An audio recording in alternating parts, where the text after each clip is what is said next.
പത്തനംതിട്ട കൂട്ടബലാത്സംഗ കേസിൽ 3 പേർ കൂടി കസ്റ്റഡിയിലായിരിക്കുകയാണ്. പമ്പയിൽ നിന്നാണ് ഇവരെ പിടികൂടിയത്. പുതിയൊരു എഫ്ഐആർ കൂടി പത്തനംതിട്ട പോലീസ് രജിസ്റ്റർ ചെയ്തിട്ടുണ്ട്. ഇതോടെ എഫ്ഐആറുകളുടെ എണ്ണം 8 ആയിരിക്കുകയാണ്. ഇതുവരെ 20 പേർ അറസ്റ്റിലായിരിക്കുകയാണ്.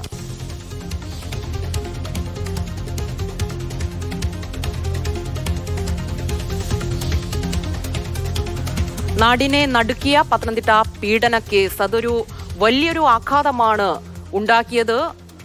60ഓളം പേർ പീഡിപ്പിച്ചു എന്നാണ്. 5 വർഷത്തിനിടെ 60ഓളം പേർ പീഡിപ്പിച്ചു എന്നുള്ള ഒരു പെൺകുട്ടിയുടെ വെളിപ്പെടുത്തൽ. അതിലാണ് ഇപ്പോൾ കൂടുതൽ കസ്റ്റഡികൾ ഉണ്ടായിരിക്കുന്നത്. കൂടുതൽ അറസ്റ്റിലേക്ക് പോലീസ് കടക്കുന്നു എന്നാണ് വിവരം. CK അബിലാൽ ചേരുന്നുണ്ട് കൂടുതൽ വിവരങ്ങളുമായി. അബിലാൽ, ആരൊക്കെയാണ് ഇപ്പോൾ പിടിയിലായിരിക്കുന്നവർ?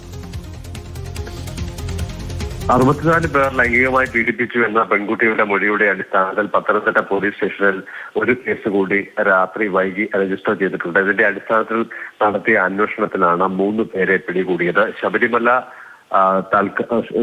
സീസൺ കാലത്ത് താൽക്കാലിക ജോലിക്കായി പമ്പയിൽ എത്തിയ 3 പേരാണ് പിടിയിലായിട്ടുള്ളത് എന്നുള്ളതാണ് നമുക്ക് പോലീസിൽ നിന്നും ലഭ്യമാവുന്ന വിവരം.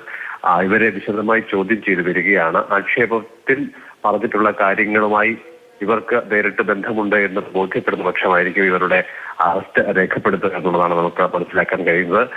നിലവിൽ ലഭ്യമായ വിവരങ്ങൾ അടിസ്ഥാനത്തിൽ ഇവരെ വിശദമായി ചോദ്യം ചെയ്യുകയും ഒരുപക്ഷെ കൂടുതൽ തെളിവുകൾ ലഭ്യമാവുന്ന മുറയ്ക്ക് ഉച്ചയ്ക്ക് ശേഷം ഇവരുടെ അറസ്റ്റ് രേഖപ്പെടുത്തുകയുമാണ് ഉണ്ടാവുക.